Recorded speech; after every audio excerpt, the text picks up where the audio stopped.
کل ہم سمجھتے ہیں کہ امانت داری کا تعلق صرف مال سے ہے، اور اگر کسی نے ہمارے پاس کوئی مال رکھوایا تو اس کی حفاظت کرنا اور اسے وقت پر مکمل طور پر واپس کر دینا ہی امانت داری ہے۔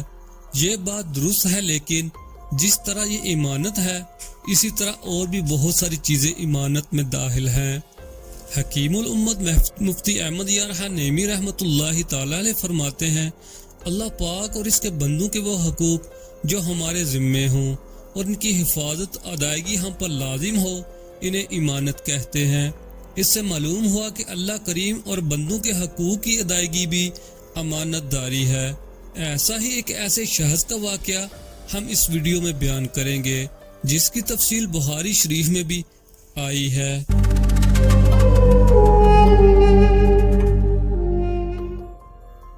بخاری شریف کے اندر اس واقعہ کو 7 مقامات میں ذکر کیا گیا۔ حضور اکرم صلی اللہ علیہ وسلم نے حضرات صحابہ کے سامنے بنی اسرائیل کے ایک شخص کے اس واقعہ کو بڑے اہتمام سے بیان فرمایا۔ آپ نے فرمایا کہ بنی اسرائیل کا ایک شخص 1000 دینار کا ضرورت مند تھا۔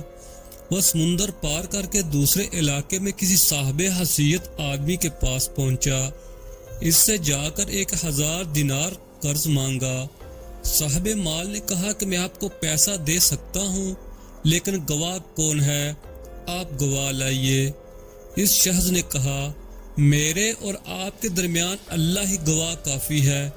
تو صاحب مال نے کہا کہ بھائی پھر کفیل اور ذمہ دار لاؤ، تاکہ اگر آپ نے ادا نہیں کیا تو میں آپ کے کفیل سے وصول کر لوں گا۔ اس شخص نے پھر کہا، میرے اور آپ کے درمیان اللہ ہی کفیل ہے۔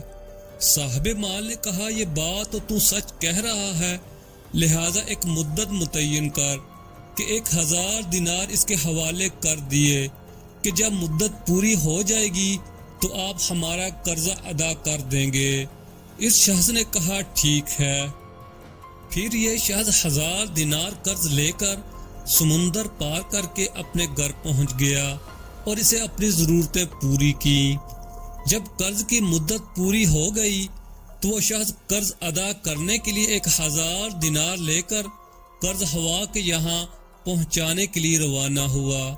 سمندر کے پاس پہنچ کر کشتی تلاش کرنے لگا، لیکن کوئی بھی کشتی نہ ملی۔ اسے سخت خدشہ محسوس ہونے لگا کہ خدا نہ خواستہ قرض ادا کرنے سے پہلے ہی مدت پوری نہ ہو جائے۔ سمندر کے کنارے پر مارا پھرنے لگا، کسی طرح کوئی سواری نہ ملی۔ آخر کار مجبور ہو کر ایک لکڑی میں سوراخ کیا اور اس سوراخ کے اندر 1000 دینار اور ایک پرچی رکھی، اور پرچی کے اندر اس نے لکھا، اے سمندر، میرا قرضہ ادا کرنے میں تو ہی حائل ہو رہا ہے، لہٰذا میں اپنا قرضہ تیرے حوالے کرتا ہوں، اب تو ہی ذمہ دار ہے۔ چنانچہ لکڑی کے سوراخ میں یہ پرچی اور 1000 دینار رکھ کر سوراخ بند کر دیے۔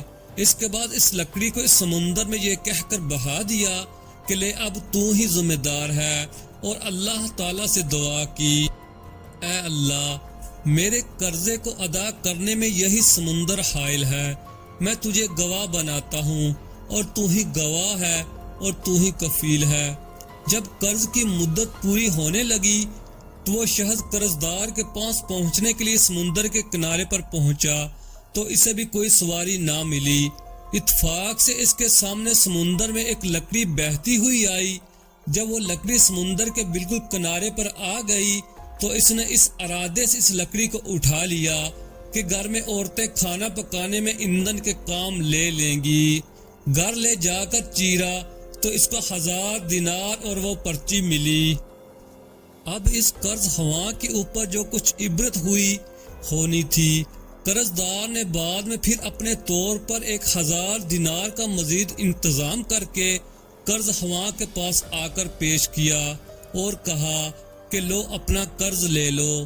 تو اس قرض خواہ نے کہا، آپ کا قرض مجھے وصول ہو چکا ہے اور آپ کی پرچی بھی مل گئی۔ تو دونوں شخصوں کو اپنے طور پر جو ایمانی پختگی ہونی چاہیے تھی وہ ہوئی، جو اللہ کے لیے ہوتا ہے۔ اللہ تعالیٰ سمندر اور درختوں کو بھی اس کے تابع کر دیتا ہے۔ جو اللہ کے لیے ہوتا ہے اللہ اس کے لیے ہوتا ہے، اور اللہ بھی ایسے لوگوں سے حقیقی معنی میں محبت رکھتا ہے۔ اس کو اللہ تعالیٰ نے قرآن کریم کے اندر سے بھی ارشاد فرمایا۔ اس حدیث شریف کے الفاظ بخاری شریف میں کافی طویل عبارت موجود ہے۔